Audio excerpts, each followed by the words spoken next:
Ho, ho, ho! Merry Christmas! Welcome into episode 270 of the Dunmarks Pod, your Christmas edition. It's your boys, your favorite Saturday brunch bunch, back at it again. Gentlemen, how we living, how we feeling? We are all over the place today. You got all decked out in Christmas over here. Jason got hashtag social outcast on his shirt promoting, whatever. I'm not sure what that is, but okay. And then we got, the Black Santa from Friday After Next down there about to come in and rob hot takes on this Saturday before Christmas edition of the podcast.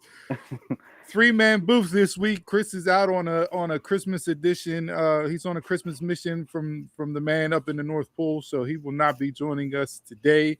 But how we living, how we feeling, how we breathing. You remember the Social Outcast with Heath Slater? No, I don't. I don't. Definitely don't. The only thing I remember about Heath Slater is Nexus and I Got Kids. That's it. Social Outcast era, I completely forgot about. Maybe because it was the absolute drizzling shits. But hey, I'm glad you're out there supporting Heath Slater. He got a bunch of kids, so I guess he needs the help this Christmas season. Donald, what are you doing down there? Hey, economy is tough, I need presents, so this is the only way I know how to get presents, So hold on to your bags tight. Let's not shake our head back and forth because we're getting major pickup from the microphone inside the Scully. If that's what you got going on, that sounds worse than Jason's candy wrappers.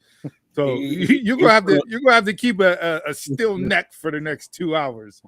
Will do. He was pulling that shiesty. He was looking like remember when Danny wanted to join the Foot Clan? That's all That's all I was thinking about. He saw Danny Garcia and Austin Theory pull off shiesties, and Donald said, "Hold my beer. I'm coming in this week. I'm gonna one up both of you and show you a real true reveal in that regards there." So back at it again the week that was. Appreciate you guys covering for me last week. I was out driving in a snowstorm up north and back. So that was a lot of fun. I left my house at around noon and got back home around 7:30 at night. So yeah, DJ, championship game, bro. Injuries. I would have been undefeated. My squad was that nice, but hey, I made it. Got a chance to win some money this week. We'll see. You wanted to trade away players to the team I'm playing against, so I wonder if there's some conspiracy going on there between you and the other guy trying to, come out of my pockets Christmas season. I got kids. I got to buy presents for DJ. So what we're saying is all January's drink of the weeks is on Steve, right? Yeah, no, it's a $10 league, so it ain't gonna go that far. You in cahoots like the NBA refs out here. Yeah, DJ denied every single trade request I sent, and then all of a sudden he wants to send the haul to the guy that I'm playing in the championship. Good job. Thanks for nothing. Thanks for tuning into the show. It's like all the coaches helping Dan Lanning against Dion that one year. Yeah, ridiculous. So, but yeah, made it to the championship week in fantasy football. So either way, I win my money back if I lose. If not, I get a little chunk of change in my pocket. Nothing to brag about. But hey, from taking, I don't know, maybe almost a decade off from fantasy football, I just pick right back up and do what I do and select winners. And everybody doing the draft was, oh, you took running backs in the first 4 rounds? What are you doing? Oh, you picked up George Pickens? Oh, Tyler Warren in the 10th round? Oh, Drake May in the 14th round? That's what I think about all your reviews right there, buddy. Okay. And ESPN, you graded my draft a D+. Suck it. I'm in a championship. You don't know what you're doing, ESPN. Okay. Bang, homered it. Bang, right there. All right. So, with that being said, let's get into a little naughty or nice edition. No wrestling roulette. We're switching it up. We're going naughty or nice for the Christmas season. I'm going to throw 5 topics out there. I listed them as naughty and nice. If it ties into a mush or Mount Rushmore, bring it up. If not, we'll jump into Mount Rushmore and mushes after we get through naughty and nice. But these were probably there could have been other things, but these were some of the things that stood out this week. As far as being naughty or nice when it comes to the world that is pro wrestling. So, first topic I have is on the nice list. On the nice list, this man's been away for a while, comes back on the nice list. MJF is back. The devil himself comes back after a honeymoon, filming a movie, comes back and immediately inserts himself in the three-way dance between Hangman Swerve and Samoa Joe, and absolutely cut every man in half during that promo on Wednesday night. That's why it's on the nice list. Do I think interjecting yourself and signing a contract to make it a fatal four-way? Although his reasonings is the reason why he did it, made somewhat sense. But what'd you guys think of the promo from Wednesday night? Glad to see MJ back on TV. And what does this do as far as the setup for World's End for you guys? Naughty list. Naughty list? Naughty list. He's AEW's LA Knight to me. So you think he came back with the same shtick? Didn't change a lick? I'm over the shtick. We still dropping Diddy lines. Come on. That'll be the first and last time I say Diddy. Pause. Jason's getting baby oil for Christmas. I tended to agree with you, Jay, as far as I would have liked to have seen something different with his return on the mic. He gave us classic MJF with the zingers and going low, referencing WWE, all that MJF is known to do in that regards. But I think it's the reason why I put it on the nice list is just because MJF is back, and I feel like he adds something that's been missing from AEW. Most definitely, I agree. I agree with you on the nice list, but I'm with Jason, the naughty. I mean, like you said, he came back with the same exact thing. I don't need him cutting down anybody. I don't need the references and all that stuff. I mean, with me, you've been away. You got to come with something new, a little different every time. Is this on either one of your guys' mush of the week? No. Okay. So just glad to see MJF back. Yes. Naughty because you're coming back and still doing the same thing you've been doing for 6 years. Exactly. Right. Got to change up. You can put the belt on him right now, and I'm here for it. Well, and that's the question, right? Like, he has to win this match. You put yourself into a corner by bringing him back and throwing him into this match right away, and getting a babyface pop. Yeah, like you can't have him go out there and lose at World's End. And does it help that Joe has the title? I like where Joe's at right now. I like the ops being the villains. I like the heat that Joe's generating and as being a true heel champion right now. Then it feels transitioning. That's what I mean. Like, dude, like I would not have set this up in the manner that they set it up. No. At least not for World's End. If you want to save this for Revolution, cool. I understand that. You got time and everything else. You could have went a different way booking wise for World's End without throwing this out there. I think this was a rush job to try to maximize eyes and potential. But in my opinion, it's a short-term goal with the damage to long-term booking. It's a good way of putting it. So, sometimes you get so caught up in the trees, you forget to see the forest. And Tony Khan does that a lot more often than not. So we'll see how it turns out. But, I think you have to have MJF win this match, especially after the promo, what he's done, what he said, what he said before he left, the promo he cut before he went away. You gotta put him right back on top in that regards. All right, so Naughty. Gunther's a menace. I loved everything that man did on Monday night. Yes. Every single Yes. thing that he did Monday night. Yeah. We can get into the booking of the finish and everything else, and I'm sure that will come up later on in the show. But for me, night one out the gate, Gunther owned that whole first 15-minute segment of Raw. And the capper was him walking to the car. And shout out to AJ Styles for wearing a t-shirt in freaking Wilkes-Barre, Pennsylvania on Monday night whenever it was 12 degrees outside. Not even phased by the cold, just out there, just stoic. But Gunther staring down AJ, getting in the car, winding down the window, hitting the and then before he drove off, I was like, oh, this if I get this Gunther with this run after beating John Cena, yo, I'm in for a tremendous 2026 from my man that is Gunther. You could just call him the retirement tour. Because that's what he's going to do all this year, all next year. I'm okay with that. 100% okay with everything. Like him with Pierce going back and forth. The setup with AJ, anybody else who was in the hallway at the time. I mean, you could have threw top guys down there and set them up line by line with him with matches in the future.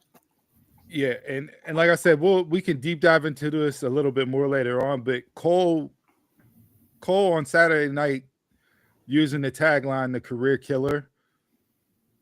Yeah, I let Gunther retire everybody. Yeah. Everybody. Goldberg, Cena, AJ, Lesnar, Orton, Reigns, throw them all out there. Let Gunther retire them all. Be the career killer. That's it. So what? If you guys were upset he made John Cena tap out, wait till he ends AJ's career.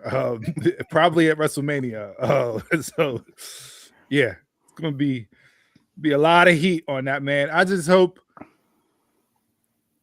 they capitalize on it. Mm-hmm. Mm-hmm. You know, like when Lesnar beat the streak, did they? You know, there was debate back then, and there's still debate now. Was he the right guy? Did he need the rub? Taker's talked about it a bunch. Like, what did they do with it? Well, they led that to him just absolutely decimating Cena with Suplex City, and you're off to the run that was the Beast Incarnate. What do you do to capitalize with Gunther now?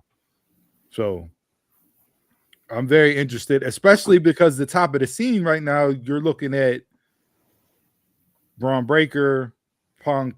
Like what's there for Gunther? Because you can't let this fizzle out and just have it all be for naught. Mm-hmm. So, but yeah, give me Naughty Gunther out there just making a mockery of John Cena. Like, yeah, absolutely. Knowing he can't come back. Knowing he can't come back. I would have punched Pierce right there too. You can't touch me. Next up on the nice list, Leon Slater is the number one contender for the NXT Championship. Thoughts? I don't know how I feel about that because they're not going to pull the trigger. It's nice of him to be a TNA person fighting for the title. You know, something different there that they didn't do. Well, yeah, they did. Sorry, I mean, Moose touched on it earlier in the show. Mm-hmm. You know, I don't know what TNA's plans are moving forward, and there's been some scuttlebutt this week as far as who may have signed a short-term contract, who hasn't. Alleged names that supposedly signed a 3-month deal actually didn't sign a 3-month deal, but I don't know when Leon Slater's deal is up. But after Saturday night's main event and Tuesday night, good luck TNA trying to keep him in the fold. Because you might as well just add Leon Slater _ WWE to your Twitter bio now. I mean, you want to talk about transfer portal in college football and poaching and tampering. This is the biggest tampering job I've ever seen in pro wrestling. That gets a little bit into Chris's Rushmore with Slater. I might as well just go into it now since we're talking about it. But his Rushmore was AJ Styles and Dragon Lee versus Javon and Leon on Saturday night's main event. He said it was the only highlight of the entire show for me. The only negative was that they deserve more time because Leon and Javon are just that good. Yeah, I think 7 minutes is what they ended up getting total. Fast paced, you know. I love the way they set it up. I love the start to the match. Leon, to his credit, you know, for being 21 years old, acted like a 18-year vet as far as, you know, AJ slipping on the phenomenal forearm and going right into the cover and doing what needed to do to make that transition look as smooth as possible, given the situation. Look, when TNA signed him, I said he was the next big thing. I said I would have taken him over Javon Evans. Do I still feel that way now? Yes. But they're pretty much neck and neck right now. Javon has had a hell of a year, and the shine that Leon's gotten over this last week just makes him even more of a standout as far as the young gun that's coming in. So kudos to Leon Slater. Shout out to WWE for finessing the contract tampering period, because my man is out there just waiting for TNA's deal to run out. Just waiting.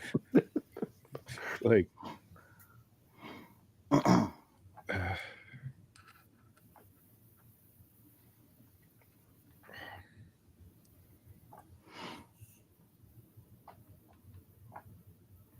yeah, but Javon is good. I'm not Leon. Leon's good. I had some issues with Javon though, probably because of booking.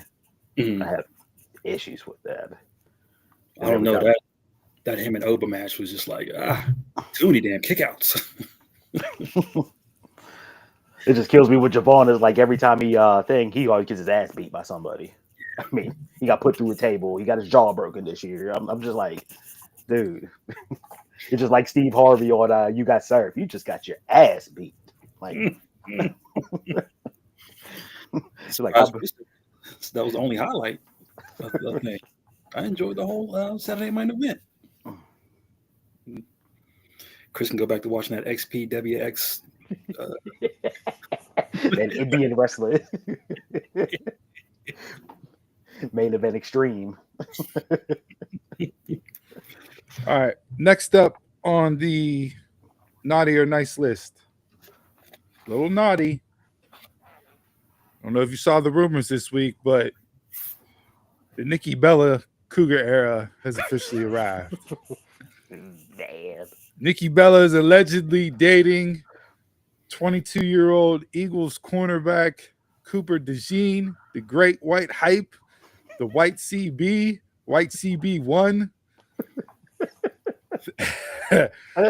Some photos surfaced. It got ran wild on the timeline this week.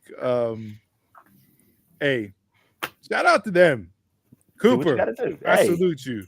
Nikki, ain't mad. Do you think? Now we can get into whether or not it's right or not in the whole 9 yards, but you know, if the scripts flip 42 and 22 or 41 and 22, yeah. I don't know. Whatever happens in between their four walls, that's just for them. I don't get into other people's stuff like that. So whatever. Well, let it be. Hopefully his stocking's getting hung this year and stuffed. Pause. Somebody said, ain't it a thing to be John Cena's Eskimo brother? He was like, me and John Cena got something in common. You can't see me. What if Cooper gets a pick six in the game tomorrow and just hits the "you can't see me" as a celebration. Like I would pop Cooper. Gotta hit it. But yeah, kudos to him, man. Hey, shout out. Keep doing what you're doing, player. Don't hate the player, hate the game. Very true.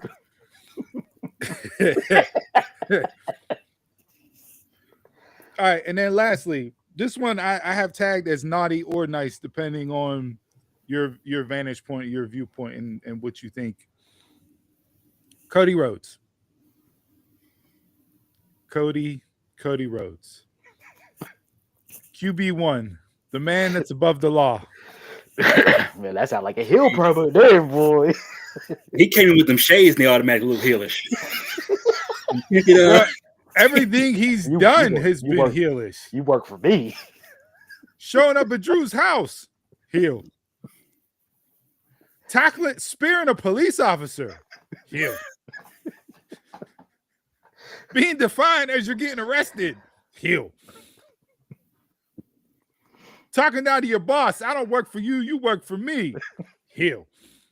Like, this man, I don't know what they're doing and where they're planning on going, but I think, and this may take a little bit more work, and I'm not sure when they're going to lead to the match. I'm assuming it's going to lead to Royal Rumble. That may be long in the tooth to run it out, since Cody can't actually touch Drew. So maybe they put it on Monday Night Raw as the first year anniversary show, because I think that's going to be like a collab show. It may not just be traditional, just Raw roster people on that one. But you have the potential to do the Austin Brett flip if you really want to pull the trigger and go with it. Now, rumor is that Cody Roman 3 is on par for WrestleMania. Heel Cody. Heel Cody against babyface Roman for the third stanza when it's 1-1. I don't mind that. Different take. But how do you get there between now and Mania to where Cody still has the belt if you're going to sacrifice Drew? Drew needs this win. Yes. I'm sorry. Yes, like you can't continue to roll him out there and have him lose. I don't care how many times he gets screwed over. His credibility is hanging on by a thread right now. So where do you guys sit right now? Cody Rhodes, is he naughty or is he nice? And I've been saying he's been naughty for 3 years now. He's been naughty since the Kevin Owens feud. So I want your soul. You wait a year later to turn heel. So it was reported that it was said that he rejected turning heel. Yeah. Story. Yeah. And they went to John, and John said, "Okay, I'll do it." And we got our moment, which him and Cody talked about in the interview. I don't know if you guys saw, but seeing his first podcast after he retires was Cody Rhodes. Heel. Nobody else, me. Yeah. It's like we got the moment, but everything after that was just a series of matches. Long-term storytelling. That's what that is. Do you think Cody's babyface run is over? No. It's still, everybody's going to whoa. Everybody's going to cheer. But there is nothing babyface about Cody Rhodes. And if there is, please present your argument to me and change my mind, because I have trouble finding anything that is babyface outside of him being the champion.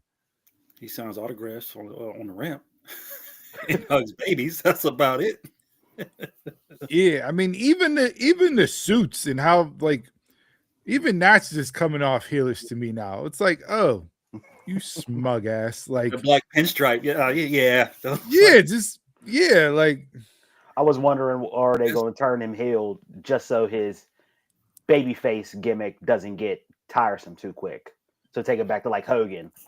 Hogan was babyface for all that time, and people got tired of it until he turned heel. So are they gonna, hurry up and do it now just to get it done with, then go back to his,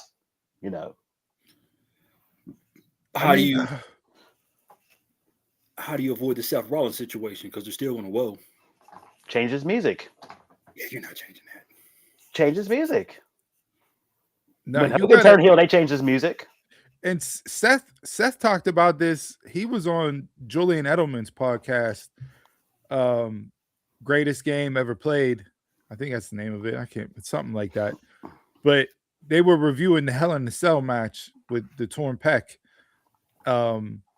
And Seth talked about like that year, he's a huge heel in the beginning of the year leading up to WrestleMania.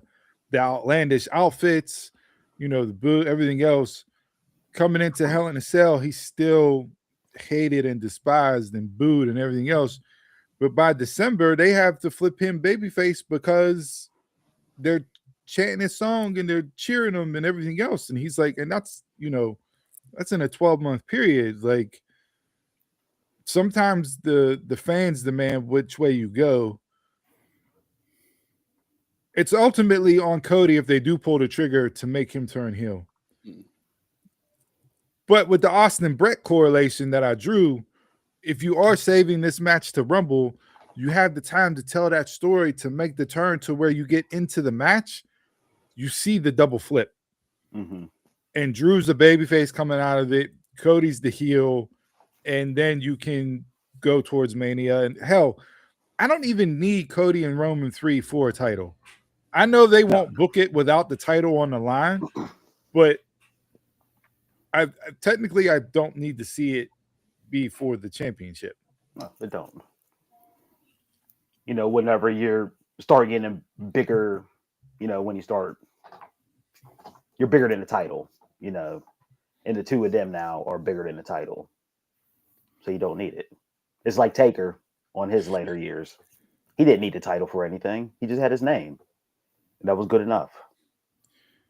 Yeah. And I saw somebody, and I meant to bookmark it, but somebody tweeted out the Roman Reigns promo after, Cody's diatribe of, I'm QB1, I'm this, and Roman standing in the ring talking about if anybody else comes in this ring besides me and says that they're the main event, they're lying.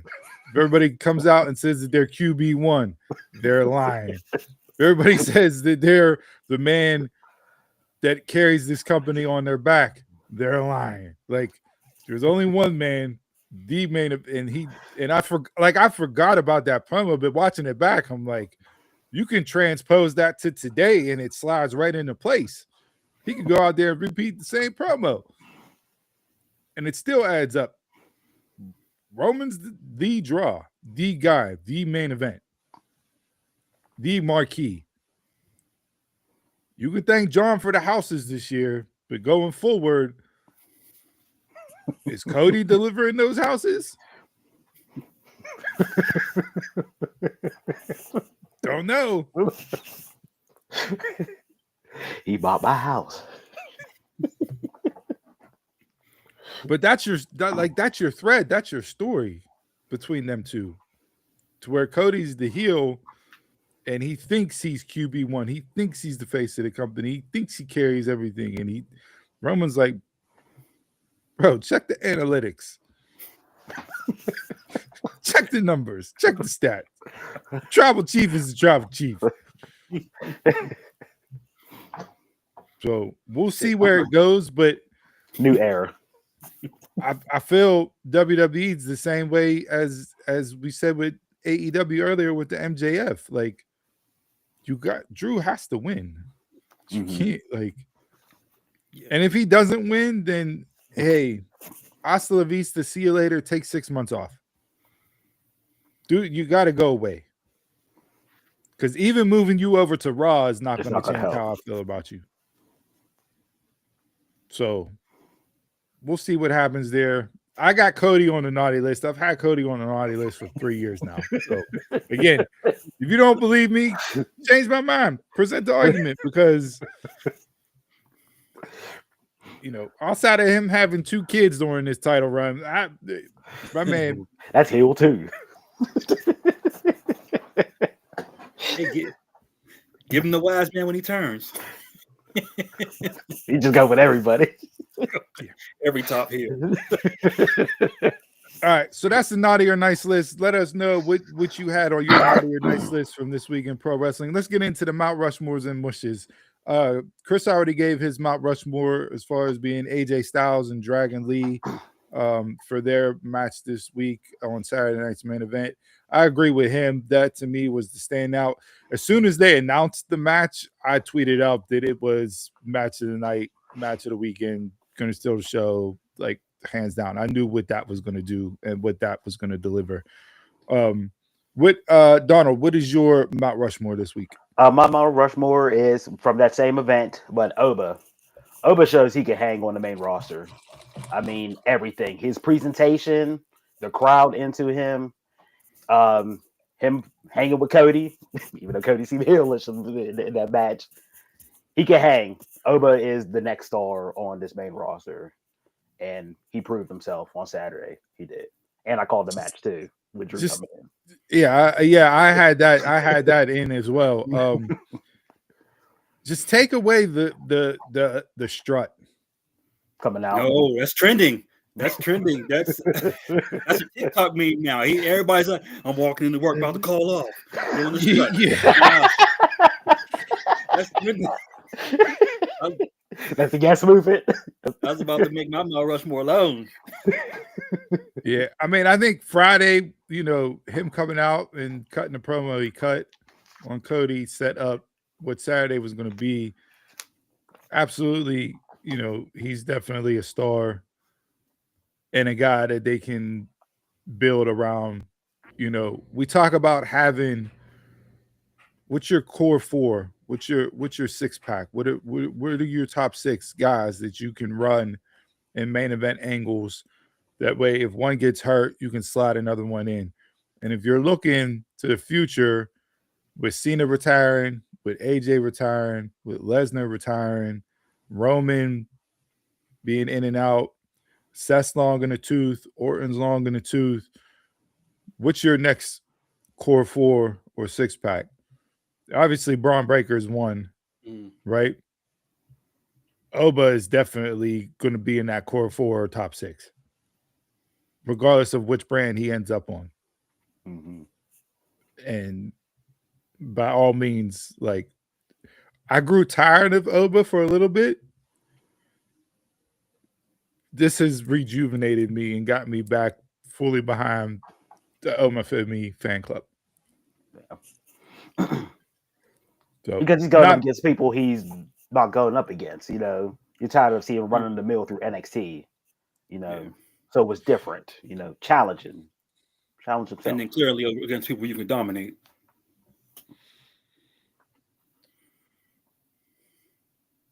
The Royal Rumble is going to be really interesting this year. We'll get into this over the next coming weeks here, but there's a handful of guys that you can really put rockets on in that Rumble match. And I'll rattle those names off because I already got 3 just in my head right now. But we'll see. I will agree with Cena in this as far as the roster is loaded. Now it's up to creative to deliver and put these guys in opportunities to really shine and latch on with the fan base. Yes. Mm-hmm. So we'll see. Some of them already got followings. And then we don't need these long drawn out feuds for every feud. Give me something quick. Have some new people in. Mix it up. Yeah. Keep it fresh. Well, with SmackDown going to 3 hours starting January, you're going to see people added in to fill that hour of TV. So Trick Williams was allegedly at SmackDown last night and tied to the blue brand already. I don't read too much into of, that. He could have lads. just been there with his fiance, and yeah. So we'll see. But all right, Jay, what's your Mount Rushmore? WWE just keeps winning. No matter what, they're just the headline. Everybody bitched and moan about Cena tapping out. You're talking about it. You're saying you want to quit. You're coming back. You're still watching. But my Mount Rushmore is the Thea Hale Blake Monroe situation. Only good can come from this. I'm not shaking my head. I'm shaking my head for other reasons, not because of your pick, and I'll get into that. But go ahead. I'll wait to hear what you got to say first. It's like only good can come from this for me. Like you inserted new policies. You learn to have both people's music queued up. No matter what, you have a contingency plan. You have so you springboard Thea Hale right there, and then you can, if you do it right, you can deep dive into Blake Monroe's alternate character, her alternate personality. Okay. You can be like, see, you needed me. You didn't have me out there. You needed me. Deep dive into that more. I wasn't thinking of that way. Okay. No, they'll probably just book it and have her take it off for next week. This was gonna be my mush of the week. Not what happened, the reaction to what happened, but I said I'm not doing a Jason and putting the IWC on the list. I'm not doing I gave you a break this week. They can break this. So yeah, I'm not gonna put them actually on the mush, but do you guys, I mean, do you know what the term botch actually means? That was not a botch finish. No. It's not a botch. Everybody did what they were supposed to do, except Blake kick out, and that's because she had the wind knocked out of her. People were like, "Oh, Blake messed up. What a botch! How do you do that? The ref counted the 3. Should have never counted the 3. He botched the finish." Bro, the ref got to count 3. Yeah. I will say, if you'd have swiped in that moment, it would have been. If it would have been iffy. Ref's got to count the 3. Thea did the Samoa Joe drop on her first, and then hit the Darby Allin coffin drop, and landed squarely on her chest area. Like, Blake was anybody. I don't care if you have Jay Cargill abs and you know, a suit of armor on, you're gonna have the wind knocked out of you after that. The ref did his job, counted to 3. The onus is on Thea Hale to recognize that and not immediately go into the cover, to allow for Blake some little time. Even if it's just a second or two, you see she put her arm up a second after the 3 count. So like you give a second or two before you go into the cover, maybe Blake's able to kick out, right? What I find more interesting is there was a clip somebody shared where Thea's in the cover pinning her, all her weight's still on top of her, and you could hear Blake say, "Get off of me." So did Thea go into business for herself? Because she immediately left and started celebrating and sending out tweets with pictures with the belt and everything else. Hell.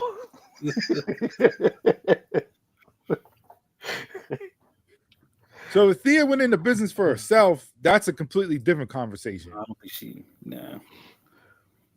But that's not a botch finish. Yeah, it's not a botch. You call the match the way you call it. Mm-hmm. Things happen. That wasn't a botch. That's just accident. Things happen. Now, because they taped to get through the Christmas season and New Year's to give, you know, people a break and everything else, like, yeah, to your point, Jay, and this goes back to what Bailey said on Undertaker's podcast. Nobody sits and watches the show. Yeah. She talked about it with Taker. Said Cena was the first guy there at the monitor, or last guy to leave at the monitor. Seth. Becky, me. Like, she rattled off who does it. She goes, everybody else comes back through, showers, and leaves. So, while yes, okay, times change and whatnot, or you're not booked, whatnot, but you never know when that opportunity is going to come. I think down there you shouldn't get that grace. It's like Right. you're in the building. You're in the building. This is how we do things. You nurture. You make that your. You work that into Routine. your character, your routine. Yeah. Mm-hmm. Off whose abs, Blake or Thea's? Squeeze, because I know you're not picking. I know you're not picking Jade's ab. You on the side of Donald and Jason over there. We know where you slide at. I'm gonna Where beat you y'all slide Jason at. one day. I'm telling you. I'm telling you. I'm gonna have a sister on my arm one day. That must be in the Marvel 616 universe, because that ain't Earth 412. I tell you that much. In Earth 412, you out there. You date one white girl and all of a sudden, He said, One. going, I ain't going. One. He said Doom's coming to clean that up. Yeah. Nah, not here. You ain't messing up my universe because of this shit. Yeah. All right, so we got the mush there, or Mount Rushmore. Thea and Blake, as far as changing. Jason is so he goes to internet trolls and everything else. IWC each week. Now his Mount Rushmore is changing corporate policy. What is happening to this guy? My Mount Rushmore is, hey, we're changing corporate policy. When you come to work, you got to stay at work to end of your shift. My man is so jaded by his retail right now.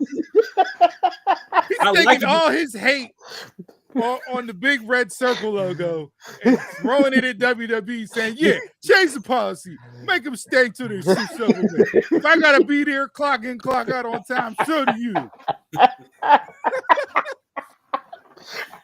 It's my Mount Rushmore because it changes things. It gives you something. Yeah, corporate policy. It changes things.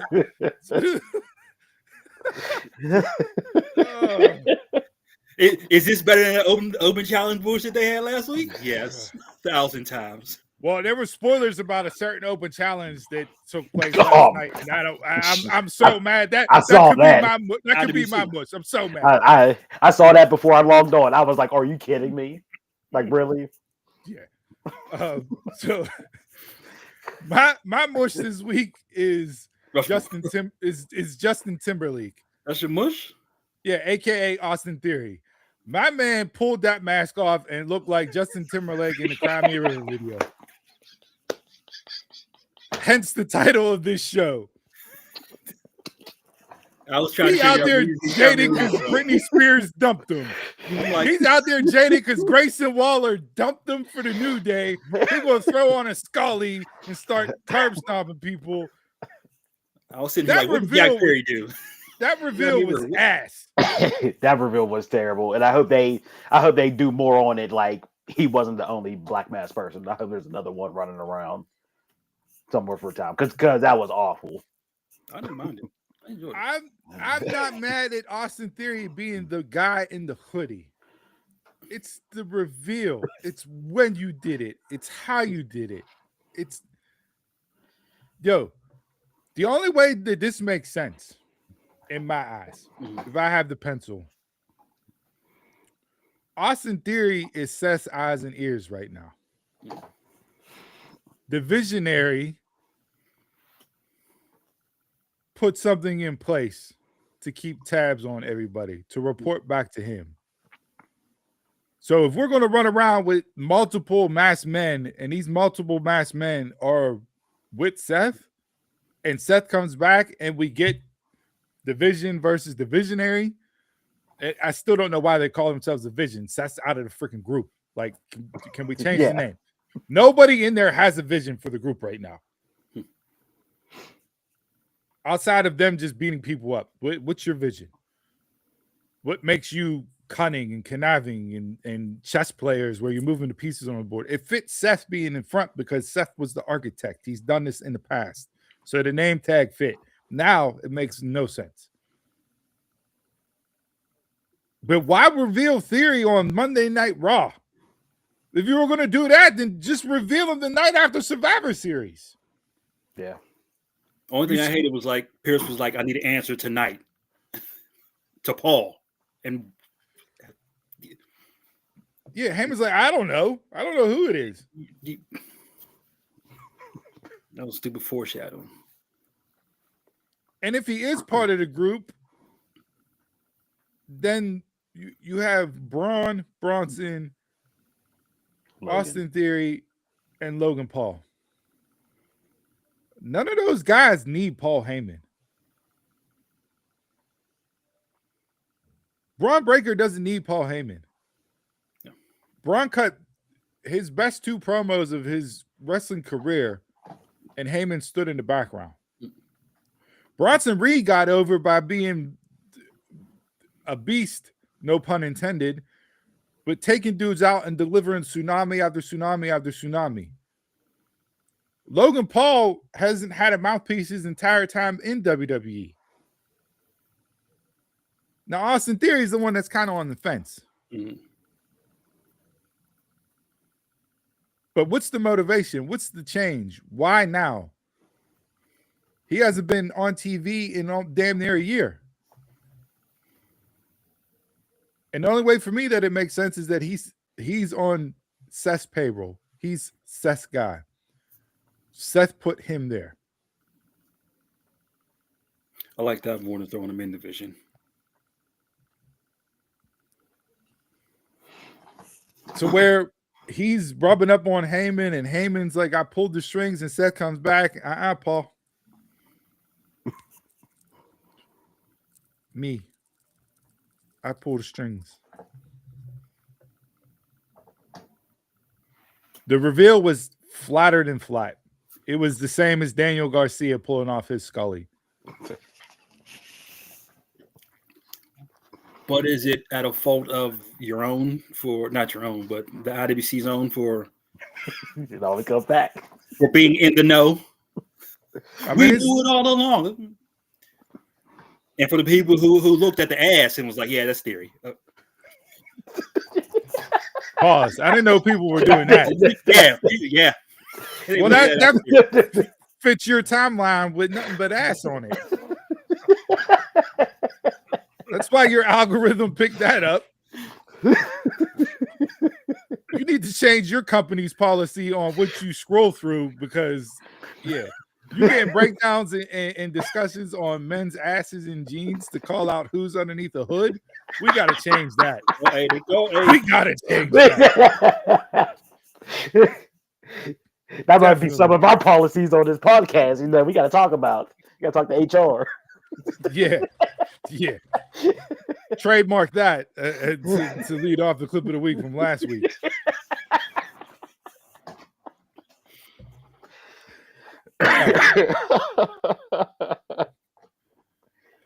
So yeah, I gave a mush, and I was supposed to do Mount Rushmore, huh?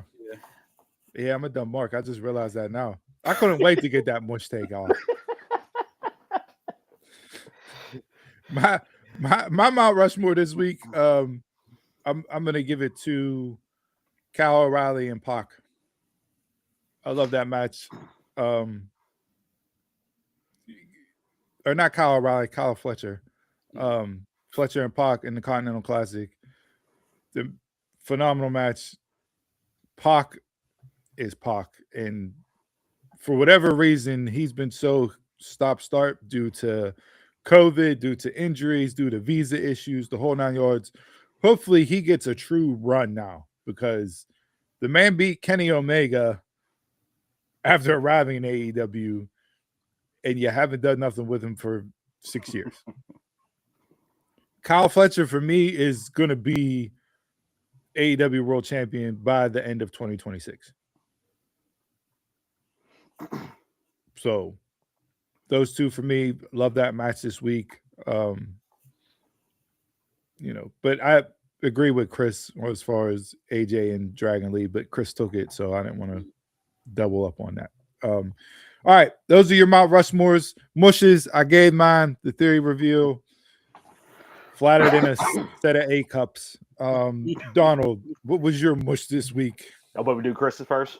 Yeah. That is. Chris, kind of a paragraph. His mush is TNA Impact this week. We have a title match at Genesis between Kaz and Santana, which means Santana is the number one contender. So let's use TNA logic to have a battle royal for number one contender for Kaz in 2 weeks. Not even for the first episode on AMC. Just the throwaway matches being booked. And also the cage match was a waste of time. And TNA pulling in NXT and just recycling 90 storylines.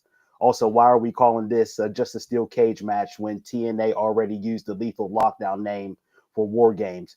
At least TNA finally upgraded the steel cage and just isn't a makeshift cage zip tied together like they used at recent IWC cage events. I did like that cage. Someone's bad.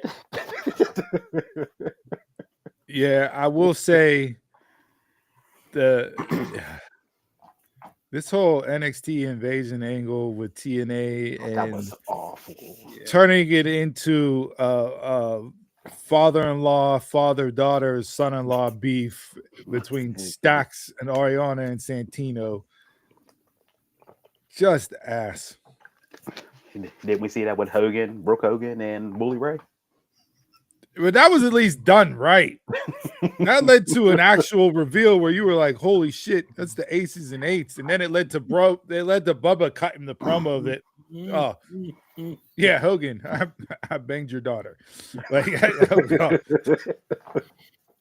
this is just This is Telemundo storyline bad. This is Tubi storyline. I watched that match. Too many people in one ring. It Not looks good. so cluttered. Not good at all. So yeah, I agree with Chris. Definitely a mush this week. I had it on my short list. Donald, what do you got? My mush is the MFT and the Y6 brawl. I mean, how many brawls are we going to have? And the unfortunate thing, the unfortunate sad thing about it is War Games is over with. That could have been a perfect War Games match. But now it just seemed like there's going to be brawling and forever. And probably the payoff is going to be Howdy versus Solo. I wanted to talk about this last week, and I'm glad you brought it up. Because to me, Solo using Bray Wyatt and the taglines and I got the whole world in my hands last night and everything else, like, there's no heat on the feud. Like, these are tricks of the trade that you're supposed to apply to garner more heat, to get people more invested, to make people hate you more. But they can't do that because there's nothing done. They just went from not interacting at all to Solo cutting the promo that he cut to what we saw last night. And it's like, how can I get invested in this? And this is going to lead to a bigger discussion later on when we get to our game, because tag team wrestling, but I'll save that. But yeah, like, why should I care? When the stakes of the tag team belts.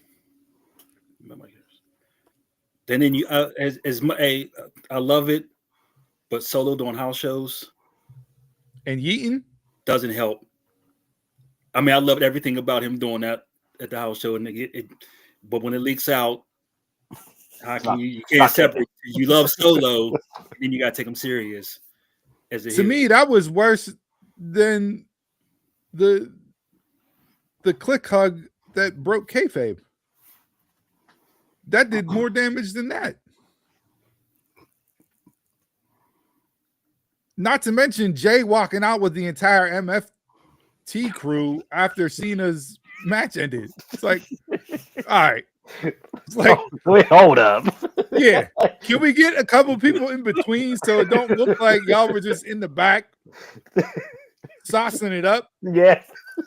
Somebody check on Jay. That man has been saucy, not oozy, saucy, meaning he's been look like he's been hitting the bottle.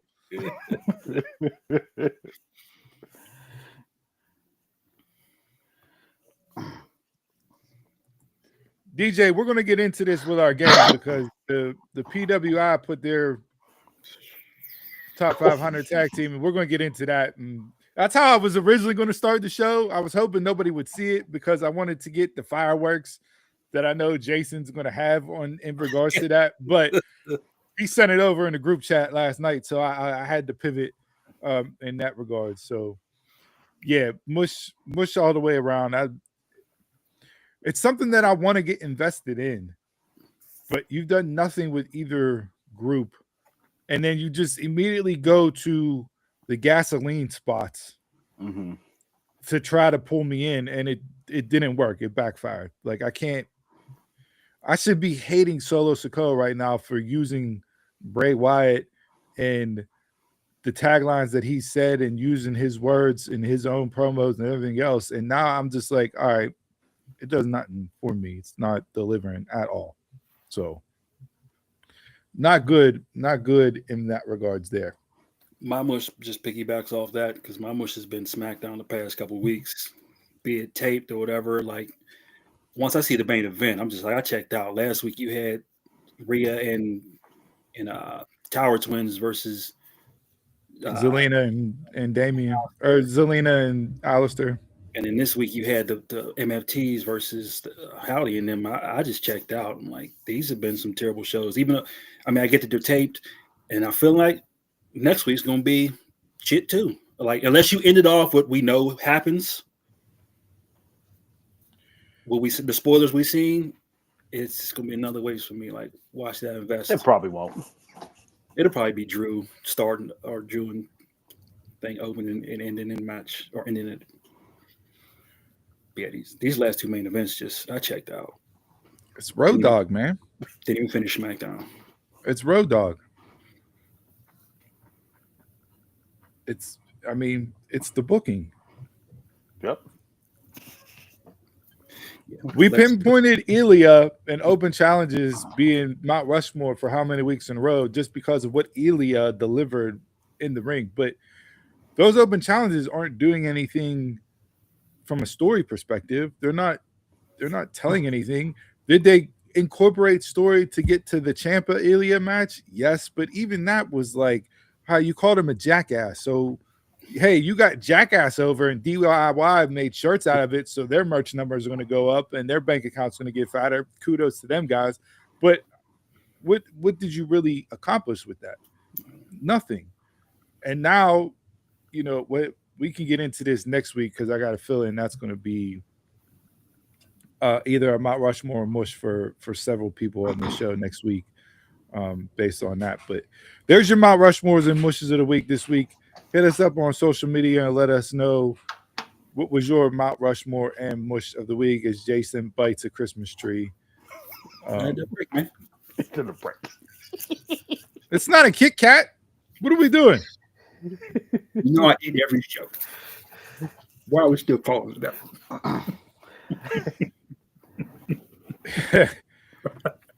All right. So DJ, since you on the tag team talking list train, let's get into the game this week. Donald, Chris said it's in the captions. I got it. Yep. All right. So little debate this. Oh, this. Little debate this. We're going to roll through this and then get into the PWI 500. I didn't want to make the PWI 500 the mount or the game itself as far as debate this goes, but I was bringing this up since we got year-end awards coming up soon. Tag Team of the Year is not one of our categories this year because we felt it wasn't deservedly to have a category, and we're going to get into those reasons when we reveal the PWI's top 500. But Eric Bischoff, this was a couple weeks ago, gave his best or Mount Rushmore of WCW tag teams. And they are in order as he rated them. So he has Harlem Heat, Outsiders, Steiner Brothers, Nasty Boys, which one of these tag teams for you makes sense? Did he rank them rightly? And what tag team from the WCW era would you put on the list and take off if you're putting this on? I'm trying to remember tag teams from WCW. It's been a while. For one, I'm taking off the Nasty Boys. I hated the Nasty Boys. Always. Never were appealing to me. The new and Hanging Tank is the new Nasty Boys. And I think with this list in particular, I don't think Bischoff is looking at it from all of WCW. Mm. I think Bischoff is looking at it from the time he took over WCW. Okay. Because there's no reason why Doom is not on this list. There's no reason why Arn and Tully is not on this list, right? So, and those are just two off the top of my head without really thinking back, going through. So I think he's strictly looking at it from Bischoff's time, which I'm not mad at the list based off of Bischoff's run. Harlem Heat for me is definitely number one. Outsiders and the Steiner brothers are where you can argue, and I feel Scott Steiner's breakout and his single run in WCW maybe overshadowed the Steiner brothers as a whole during the Bischoff era, and I think they're better known prior to Bischoff coming in and taking over. So you can argue and debate those. Look, man, the Nasty Boys, they got hired in WWE based off of what they did off of, I think, one or two matches in WCW. I think they knew. And then Hogan brought them in because, you know, he's boys. brother.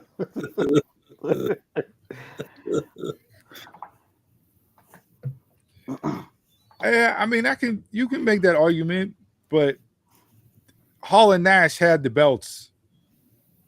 You know, to me, they're as much of a tag team as anybody else in that era within WCW there. Let's see some. Yeah, no, Harlem Heat definitely number one for me. I would throw the Steiner brothers number two. I will give it to the Outsiders, and number four, I'll give it to Sting and Luger. They were a tag team for a time, won the titles, and then always whenever they went off like with their singles run, and then whenever they needed to team back up, they always team back up. This was before Crow Sting, so it was like small period of time. But yeah, they were tagged. Let's see. You got the Freebirds, the Enforcers, the Hollywood Blondes. Before Bischoff's time. Before Bischoff, okay. Yeah, that was before Bischoff. I'll take Bagwell and Too Cold Scorpio. I forgot about them two being a tag team. For all that, you can say the American Males. American Males, yeah, American Males. Public Enemy. Wasn't Disco and Alex Wright a tag team? Boogie Nights. Yeah. I think what we're highlighting here is that tag team wrestling back then was just as weak as it is now. So PWI Top 500 came out, and this is 2025. 2025, the number one tag team are the Hardy Boys. Matt and Jeff Hardy are the number one tag team. Now, I wanted to start the show with this because I know Jason absolutely loves the Hardys and they're his favorite tag team of all time. So I'm sure when he's done chewing his third Christmas tree that he'll have a take, allegedly. Get all this vitriol out. But I mean, realistically, let's look at this quickly because this is a sham as far as where tag team wrestling is in 2025. Yes. Now, the tag team list is different because the tag team list includes men and women's tag teams. So it's not separated by gender. You have men and women in the top 500. Hardy's at 1. Hurt Syndicate at 2. I don't even know who 3 is. Los Hermanos Chavez at 4. Don't know them. Street Profits at 5, Fraxium 6, Brodito 7, El Sky Team. That's not the AEW Sky Team, Jason. Okay, it's not. Not them. It's not them. At 8, Charlotte and Alexa at 9, and the Saito brothers at 10. I know 5 or 6 teams on this list, but I mean, like, we have fallen so hard on tag team wrestling. When if you go back just a couple of years, what the top 10 look like from a list perspective, I am absolutely appalled by this turnout and this list as it's currently stated, being that it's the year 2025. Steve, do you know who's not on this list that I will even argue for? FTR. I mean, I'll argue for them. They're not on there. Now I don't know the ain't on there. now I don't know the breakdown as far as what months to month it is, right? Because we know the PWI does their stupid list. So I don't know if this is October to November or what, November to October. I don't know. But for me, just looking at the top 10, should the Hardys be in the top 10 based off of the year that they had? Absolutely. Number 1? No. Absolutely not. For me, the team that should be number 1 on this list, Brodito. I agree with you. They have arguably, 3 or 4 match of the years contenders based off of what they did as AEW Tag Team Champs. They actually made me want to tune in and invest in the AEW Tag Team division again after that just fell off a cliff due to booking. But they got me reinvested. I love the pairing.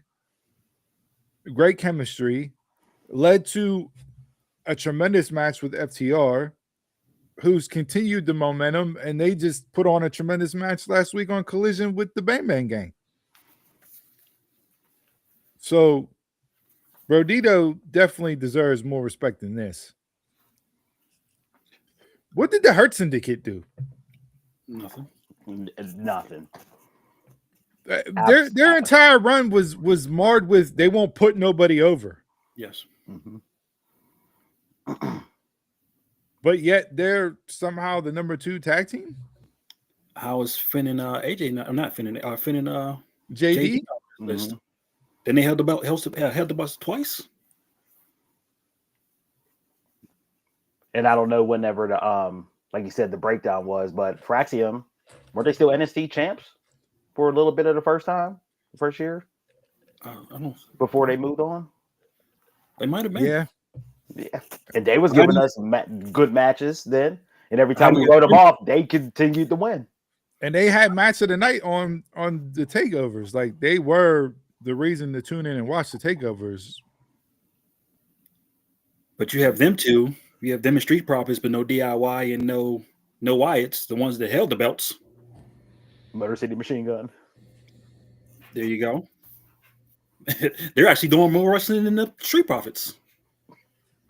Now, I am excited about where tag team wrestling can go next year, just based off of the attention that it's getting. I don't like the Kabuki Warriors losing last night to Lash and Nia. No. That's the we beat them, so now they get a title shot gimmick that AEW runs, and I absolutely hate that. Again, Road Dogg booking. Kabuki Warriors should not be losing, especially to another heel tag team. They're both heels. Yeah. They were just in War Games together.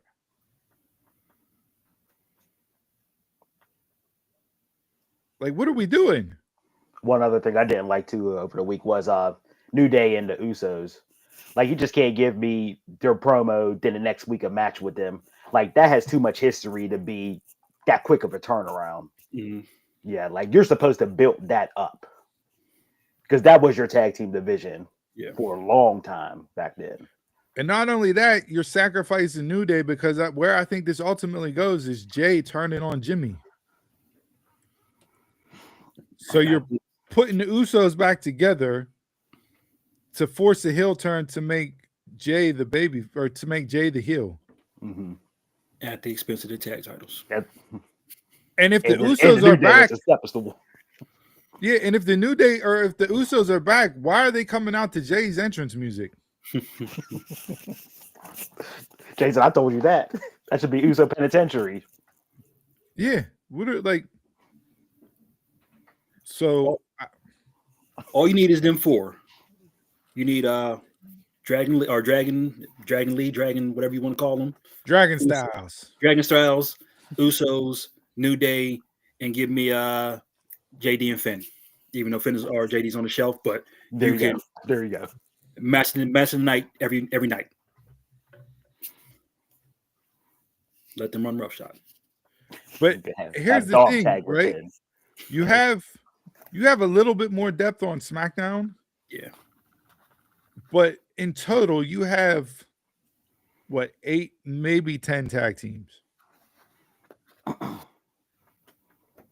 To split that over 2 brands. That's why they should float.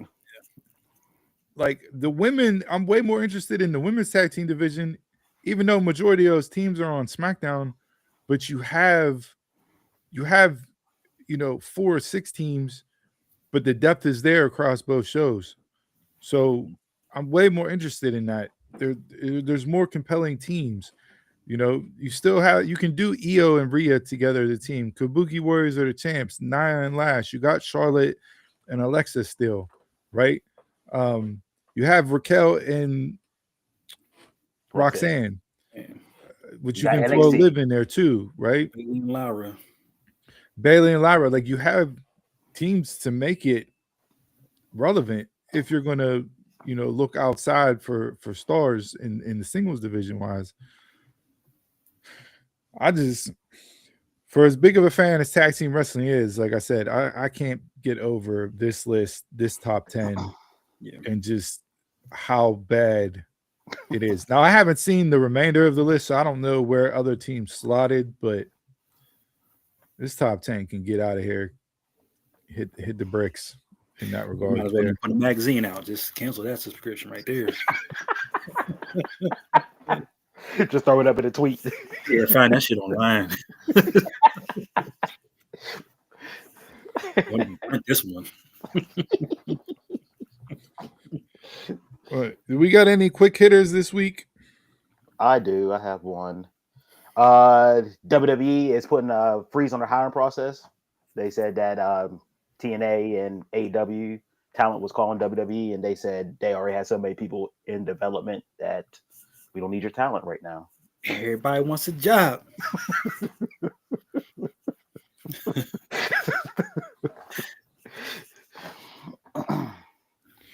Yeah. There was no AAA people on there. Don't they have the Psycho Clown and Iguana? Yeah. No, the other one. Well, they just got back together. Psycho Clown and Bestia. That his name. The other clowns. Clown Indigo Nowadays. Betty Wise.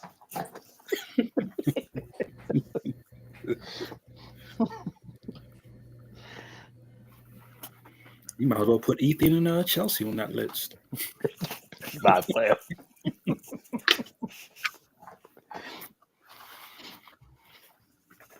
Yeah, I don't know, man. This is disappointing.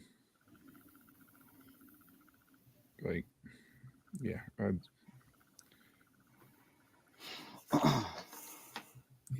know. I don't even know what to say at this point.